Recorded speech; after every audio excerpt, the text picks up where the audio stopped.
The barrel of the gun was steady. Her hands weren't shaking. Mine weren't either.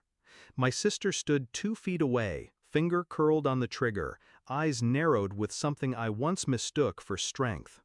"Sign the papers," she hissed, voice brittle with rage, "or else." Our father sat in the corner, silent, watching. His silence was louder than the gun.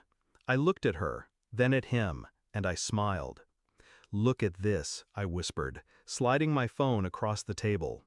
Her eyes flicked down, she went pale. 5 seconds later, there was a loud bang. It wasn't always guns and threats.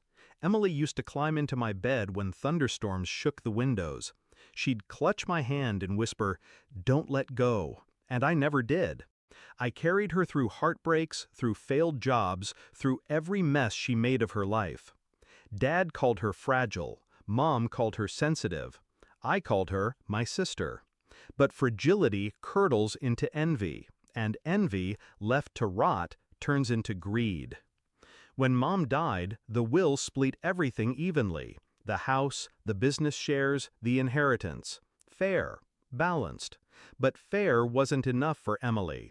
Not when Dad whispered into her ear, convincing her that I was stealing, manipulating, controlling. It wasn't long before the whispers became plans, and the plans became tonight. The first crack was small. I overheard them once, Dad and Emily in the study. His voice low, hers sharp.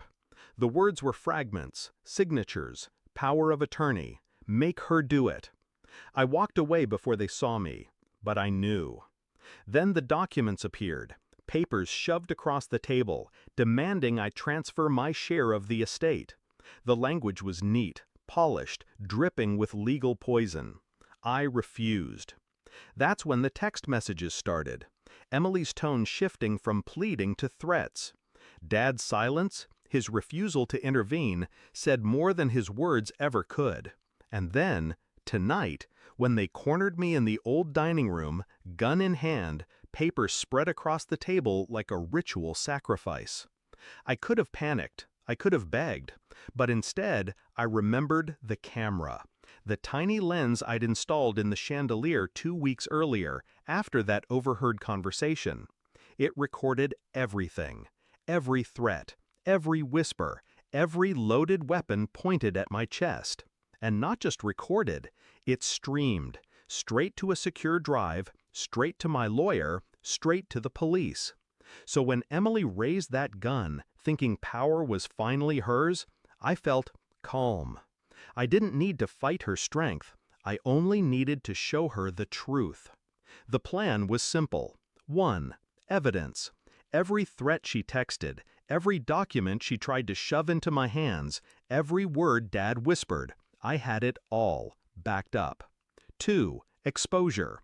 The moment she pulled that gun, the recording went live. A silent witness they couldn't silence. 3. Timing.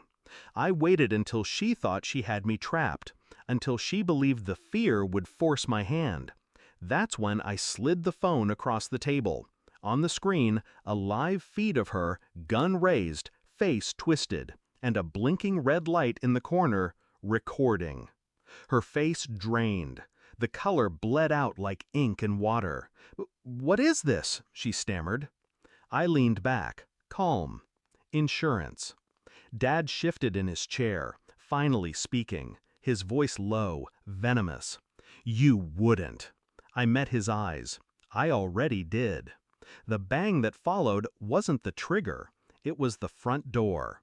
Police boots hitting hardwood. Voices shouting commands. Guns drawn, not at me, but at her. Emily froze, weapon still in hand. The officers moved fast, disarming her, shoving her to the ground. Dad's protest died in his throat when they read out the charges. Assault, coercion, conspiracy. And me? I didn't move, didn't flinch, didn't smile this time. I just watched. Watched as the people who had once been my protectors realized they had been outplayed, step by step, by the very person they thought was weak. Later, when the house was empty and quiet again, I sat alone at the table. The papers were still there, unsigned. The pen lay beside them, useless. I thought about Emily's face when she saw the feed, the moment the illusion of power cracked. And I thought about Dad's silence, how he had watched me my whole life, not as a daughter, but as a tool. Tonight, I became something else. Not a tool, not a victim, not a pawn in their game. I became the one holding the board. They wanted my signature. They got my signature move instead. And as I walked away, leaving the papers behind, only one thought echoed in my mind. They pointed a gun at me to take everything, but in the end, it was me who pulled the trigger.